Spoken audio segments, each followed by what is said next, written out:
안녕하세요. 저는 대한예수교 장로회 통합측 소속의 최송희 목사라고 합니다. 오늘은 교회와 젠더 권력이라는 주제로 이야기를 풀어가 보려고 해요. 제목이 교회와 젠더 권력이니까 교회란 무엇일까? 또 젠더는 무슨 뜻일까? 이런 것에 대한 이해가 있어야 될 것 같아요. 제 생각에 이 강의를 들으시는 분들은 아마도 교회라는 단어보다는 젠더라는 단어가 더 낯설 거예요. 그래서 이 강의에서는 젠더라는 개념에 대해서도 소개하고 또 이 젠더를 분석의 틀로 사용해서 교회를 들여다보는 작업을 해볼까 합니다. 먼저 오늘 강의의 첫 단어, 교회. 교회란 무엇일까? 이거를 신학적인 용어로는 좀 어렵게 교회론이라고 하는데요. 교회는 어떤 가치를 지향하는 곳이고 또 교회를 구성하는 사람들은 누구인가? 이것에 대해서 아주 다양한 이야기를 할 수 있을 것 같아요. 하지만 오늘 저는 이 장황한 여러 가지 이야기를 대신해서 여러분들과 신약 성경의 한 구절을 같이 나누고 싶습니다. 갈라디아서 3장 28절 말씀입니다. 제가 읽어볼게요. 너희는 유대인이나 헬라인이나 종이나 자유인이나 남자나 여자나 다 그리스도 예수 안에서 하나이니라. 이 말씀은 사도 바울이 갈라디아 교회 공동체에 쓴 편지에 등장하는 구절입니다. 학자들은 이 구절이 초기 기독교 공동체의 세례문이었을 것이다 라고 추측하기도 해요. 이 말이 사도 바울이 스스로 만들어낸 표현이든 학자들의 의견대로 초기 기독교 공동체의 세례문을 바울이 인용하는 것이든 간에 이 말씀은 어쨌든 기독교 공동체, 교회가 어떠해야 하는지를 분명히 보여주고 있습니다. 너희는 그리스도의 교회인 너희는 유대인이나 헬라인이나 국적이나 인종의 차별이 없이 종이나 자유인이나 계급의 차이도 없이 남자나 여자나 성별의 차이도 없이 다 그리스도 예수 안에서 하나다. 말 그대로예요. 교회가 이런 곳이구나. 성경은 교회 공동체에 대해서 이렇게 말하는구나. 이걸 우리 마음에 담아두고 오늘날 우리가 다니고 있는 현실 교회를 생각해보면 좋겠고요. 생각하시면서 저와 함께 젠더에 대한 이야기를 해보도록 하겠습니다. 여러분, 이제까지 살면서 여자는 이래야 한다, 남자는 저래야 한다, 이런 말 들어보셨죠?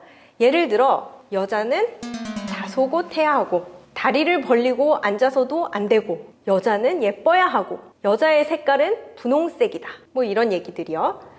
또 반면에 남자는 함부로 눈물을 보이면 안 된다, 씩씩해야 하고 강해야 한다, 파란색은 남자의 색이다, 남자는 돈을 열심히 벌어서 가족을 먹여 살려야 한다, 이런 말을 우리가 들을 때가 있어요. 인류는 아주 오랫동안 이러한 차이가 남성과 여성이 생물학적으로 다르기 때문에 이러한 차이는 당연한 거다, 이렇게 생각을 해왔어요. 그런데 이러한 통념에 대해 문제를 제기하면서 등장한 개념이 바로 젠더입니다. 젠더는 생물학적인 차이를 나타내는 섹스와 구별되는 단어인데요. 원래 그런 것이 아니라, 그렇게 태어난 것도 아니라 우리가 살아가면서 사회 문화적으로 혹은 역사적으로 만들어진, 다시 말해 그렇게 교육되고 주입된 성적 차이다. 이게 바로 젠더의 의미예요. 그러니까 섹스가 생물학적인 문제라면 젠더는 문화와 사회화의 문제인 겁니다. 젠더가 사회 문화적인 의미를 가진다, 이 말은요, 어떤 사람이 여성답다, 남성답다, 이 말은 그 사람이 속한 사회나 집단에 의해 규정되는 거다, 이런 뜻이라고 볼 수 있어요. 그러니까 어떤 집단의 사회적, 문화적 환경에 따라 젠더에 대한 정의는 매우 달라질 수가 있는 거죠. 젠더는 한 개인이 어떤 사회에서 남성과 여성에게 적합하다고 믿는 태도, 가치, 행동 양식을 지속적으로 습득한 결과로 갖게 되는 성적 태도나 정체성을 말합니다. 근데 문제는 이러한 젠더 습득의 과정에서 힘이 개입한다는 거죠.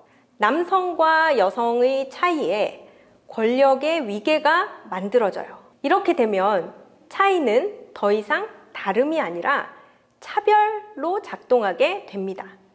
젠더가 권력화 된다는 뜻이에요. 이 강의에서는 이 젠더라는 개념을 교회 공동체에 적용해 보려고 해요. 저는 이 시간에 아주 간단하게 젠더의 개념을 소개하고 몇 가지 예를 들 거예요.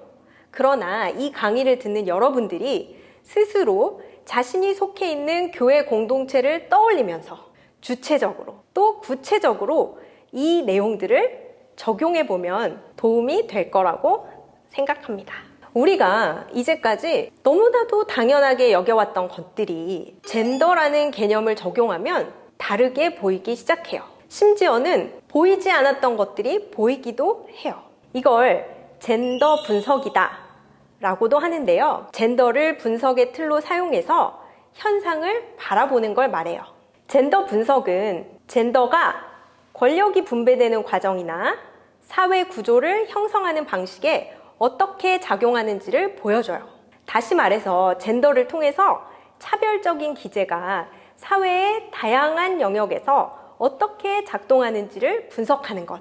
이게 바로 젠더 분석이에요. 요즘은 우리 한국 사회에서도 이 젠더 분석을 사용해서 통계를 낼 때 남성과 여성의 성별을 분리해서 그 차이를 규명하는 성별 분리 통계를 사용하기도 하고, 또 정부나 국가기관이 정책이나 제도를 만들 때 성별에 따라 다른 영향력을 행사할 수 있다, 이런 의식을 가지고 성별 영향 평가라는 지침을 사용하기도 합니다. 예전에는 남성과 여성의 차이가 당연한 거고 변할 수 없는 거다라고 생각했어요. 하지만 젠더라는 개념이 등장하면서 성별의 차이는 실천에 따라 변화될 수 있는 거구나, 이런 인식이 확산되었습니다. 그러면서 이제까지 당연한 것처럼 여겨졌던 현실, 상황, 구조, 관습에 대한 새로운 질문들이 쏟아져 나오기 시작했어요. 왜 여성은 정치적 영역에 진출하기가 어려울까? 왜 연봉이나 사회적 지위가 높아질수록 여성의 비율이 확 줄어들까? 왜 어떤 전공을 선택하는 특정한 성별이 월등하게 많을까? 이제까지 우리가 수없이 들어온 여성성은 타고난 거야. 이건 여성의 역할이야. 여성은 이런 것들을 할 수 있는 능력이 없어. 이런 말들에 의문이 생기면서 이런 것들은 불평등한 거다라는 인식도 생겼어요.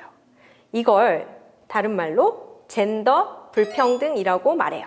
이론적으로 우리가 젠더 불평등을 말할 때에는 보통 다음의 세 가지 상황을 말해요. 첫째는 동일한 조건이 주어졌는데 혜택이나 보상에 차별이 있는 경우예요. 둘째는 특정한 성에 속한다는 이유로 강요되는 억압이나 착취예요. 셋째는 성에 따라 가치와 의미를 부여하는 방식이 차별적일 경우예요. 이런 경우에 우리는 젠더 불평등이 발생했다, 이렇게 말하는 겁니다. 오늘 강의 제목이 교회와 젠더 권력이에요.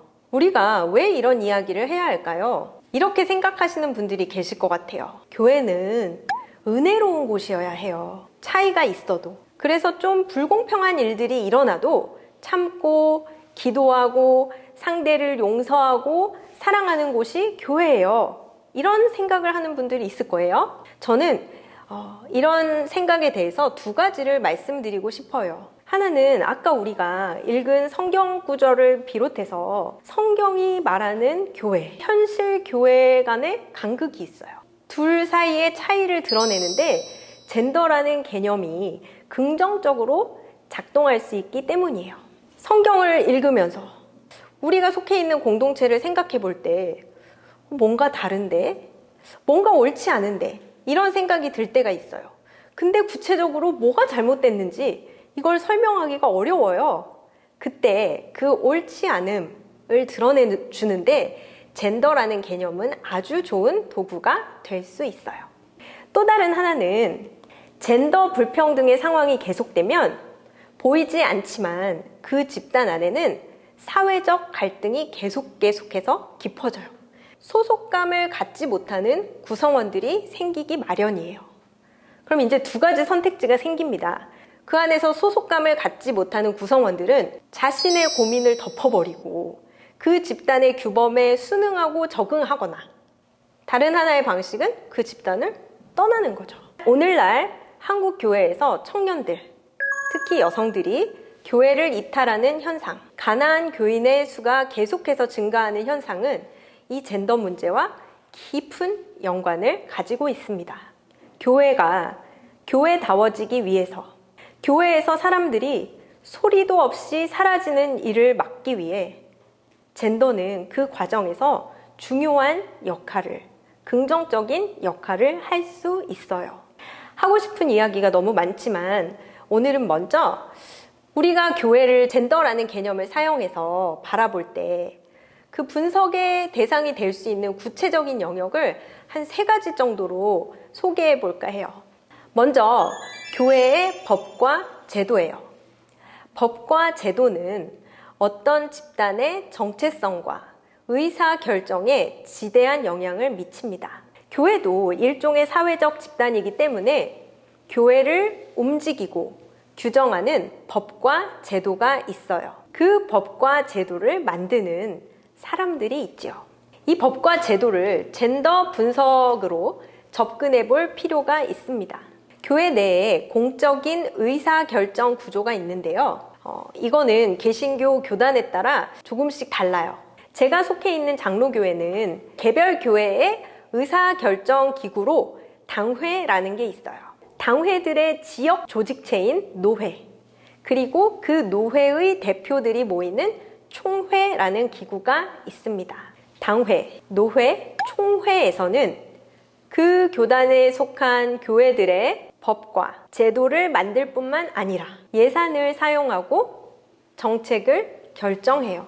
그런데 문제는 이러한 의사결정 기구가 대부분 남성들로 이루어져 있다는 점이에요. 총회를 예로 들어볼게요.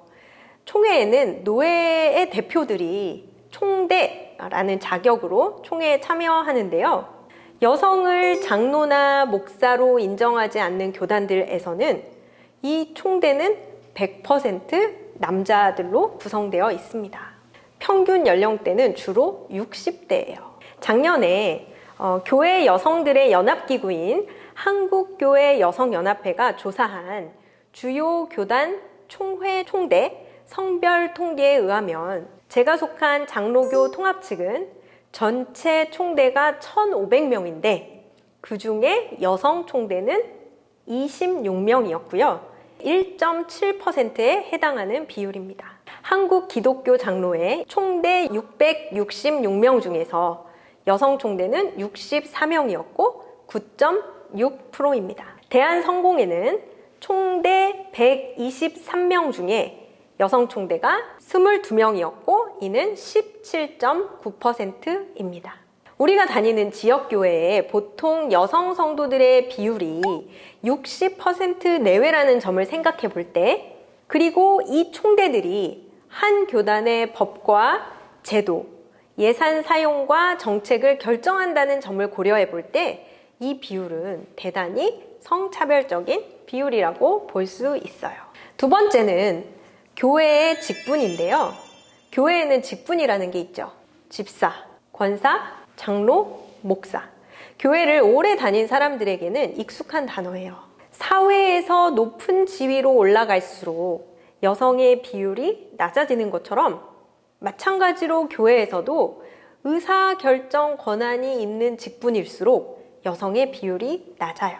심지어 어떤 직분에는 여성들에게 진입 자체가 허용되지 않는 경우도 있어요.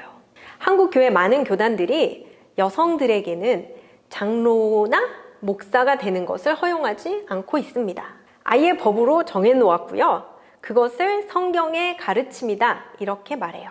또 여성이 장로나 목사가 될 수 있는 교단이라 하더라도 교회 안에 있는 성역할 고정관념 때문에 같은 장로, 같은 목사라도 교회에서 여성 장로, 여성 목사에게 기대하는 역할이 달라요.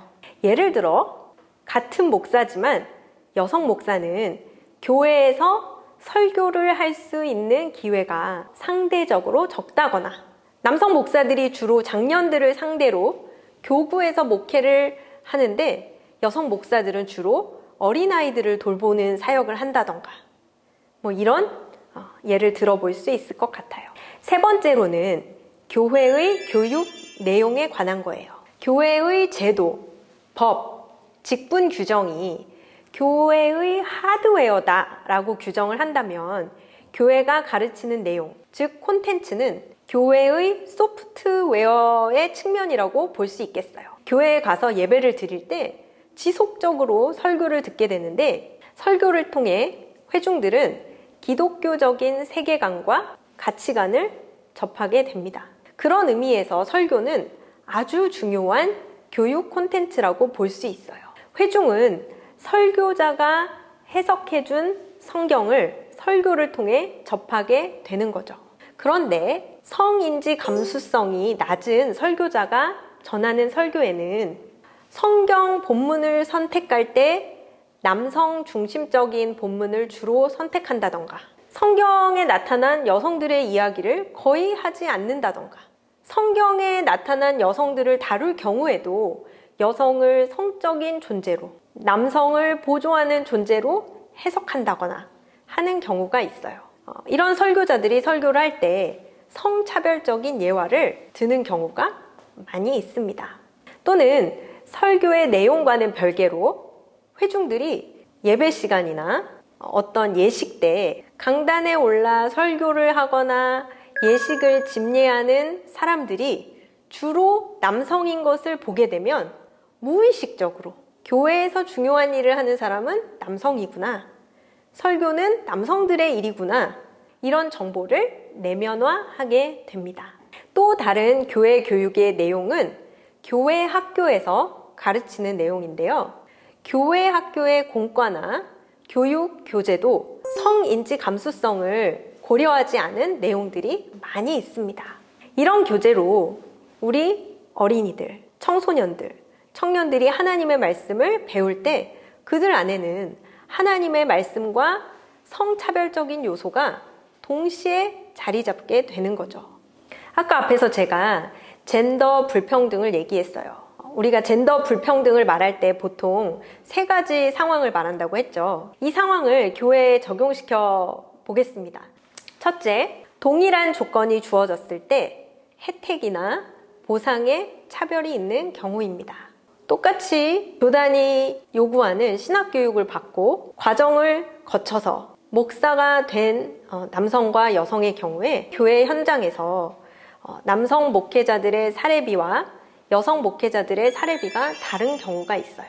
똑같은 사역을 하는데 남성 목회자들에게는 사택을 제공해 준다거나 혜택이나 보상에 차별이 실제로 있습니다. 두 번째로는 특정한 성에 속한다는 이유로 강요되는 억압이나 착취입니다. 아주 우리가 쉽게 떠올려 볼 수 있는 게 여성들의 주방 봉사입니다. 그래서 여성들의 주방 봉사를 당연한 헌신과 봉사로 여기는 것, 또는 교회에서 어떤 행사를 할 때 여성에게만 한복을 입게 하는 경우가 있어요. 이런 것도 두 번째 경우에 해당하는 거죠. 또 목회자의 아내인 사모를 일종의 직분처럼 만들어서 목회자의 아내인 사모들에 대한 헌신과 봉사를 어떠한 보상도 없이 강요하는 교회의 구조들이 있습니다. 세 번째로는 성에 따라 가치와 의미를 차별적으로 부여하는 거예요. 어느 청년이 교회 청년부에서 회장이 되었어요. 그러고 나서 담임 목사님으로부터 이러한 이야기를 들었습니다. 회장직에 있는 동안 청년부 담당 목사가 남자니까 개별적으로 따로 만나지 말아라. 목사님과 대화를 할 때에는 옷차림을 정숙하게 해라. 이런 경우죠. 리더로 대우하기 이전에 여성을 성적인 존재로 인식하는 거예요. 제가 아는 어떤 교회에는 보통 한 달에 주일이 4번 있잖아요. 근데 주일이 5번 있는 달들이 있습니다. 그런 달에 주방 봉사를 남성들이 하는 경우가 있어요. 그런데 그 한 주, 1년에 몇 번 되지 않는 남성들이 주방 봉사를 할 때에는 목사님이 교회 광고 시간에 그 남성들을 대단히 칭찬한다고 합니다. 오늘 너무너무 수고하셨다고. 매주 여성들이 주방 봉사를 하고 있는데도 그거에 대한 언급은 없죠. 오늘 제가 여러분과 교회와 젠더 권력에 대해 이야기를 한 것은요, 단순히 교회를 비판하고 지적하려는 의도가 아니에요. 성경이 말하는 복음의 정신, 교회의 모습으로 교회가 회복되기를 바라는 마음입니다. 그리고 또 교회를 이미 아직 떠나지는 않았지만 기회를 봐서 떠나려고 마음먹고 있는 사람들을 교회가 다시 품을 수 있기를 바라는 마음 때문이에요. 그렇다면 구체적으로 이런 변화를 만들어내기 위해서 어떤 일들을 해야 할까요? 첫째는 교회 안에서 여성들이 말할 수 있는 기회가 많아지면 좋겠어요. 여성들은 그동안 교회에서 자신들의 이야기를 할 기회를 충분히 얻지 못했습니다. 그래서 여성들한테 말해보세요 이렇게 해도요, 자신의 이야기를 하는 걸 꺼려하는 경우가 많아요. 해본 적이 없기 때문이죠. 여성들은 자신들의 이야기를 더 많이 말해야 하고요, 교회 공동체는 그들의 이야기를 진지하게 들어줘야 합니다. 자신에 대한 이야기를 할 수 있는 기회를 얻는다는 것, 그리고 또 교회 공동체가 이 여성들의 이야기에 귀 기울인다는 것은 교회 안에 소외된 사람들의 이야기를 소중하게 여긴다 라는 말과도 같은 말이라고 저는 생각해요. 교회 안에서 여성들의 이야기가 들릴 때 교회는 그동안 교회에서 보이지 않았고 목소리가 없었던 다른 사람들에 대해서도 귀를 열게 될 거예요. 두 번째로, 이런 내용의 교육이 교회에서 더 많이, 더 자주 이루어져야 해요. 특히 교회에서 의사결정을 담당하고 있는 사람들은 젠더 감수성이나 이런 성인지 감수성에 대해서 배울 기회가 너무나도 절실하게 필요합니다. 제가 주변에 남성 목사님들이나 장로님들에게 이런 이야기를 들려드리잖아요. 그러면 자기들은 정말로 몰랐다고, 배워본 적이 없다고, 그리고 배우고 싶고 알고 싶다고 라고 말씀하시는 분들도 많이 계세요.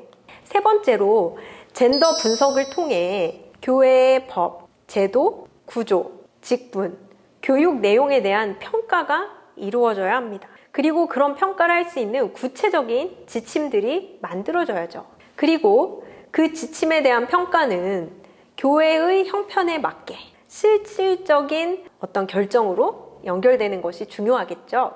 네 번째, 가장 중요하다고 제가 생각하는 건데요. 오늘 이 강의를 들은 여러분들이 우리 교회에서 내가 할 수 있는 일은 무엇일까를 고민하는 일을 시작하는 거예요. 저는 오늘 아주 전반적인 이야기를 들려드렸어요. 그런데 여러분 각자가 서 있는 구체적인 자리는 모두 다를 거라는 생각입니다. 그 자리에서 이런 고민을 시작하는 것, 이런 이야기를 털어놓는 것, 그것이 변화의 첫걸음이 될 거라고 저는 믿습니다. 이 일을 우리 함께 해봐요. 오늘 우리가 읽었던 말씀으로 강의를 마무리하겠습니다. 너희는 유대인이나 헬라인이나 종이나 자유인이나 남자나 여자나 다 그리스도 예수 안에서 하나이니라.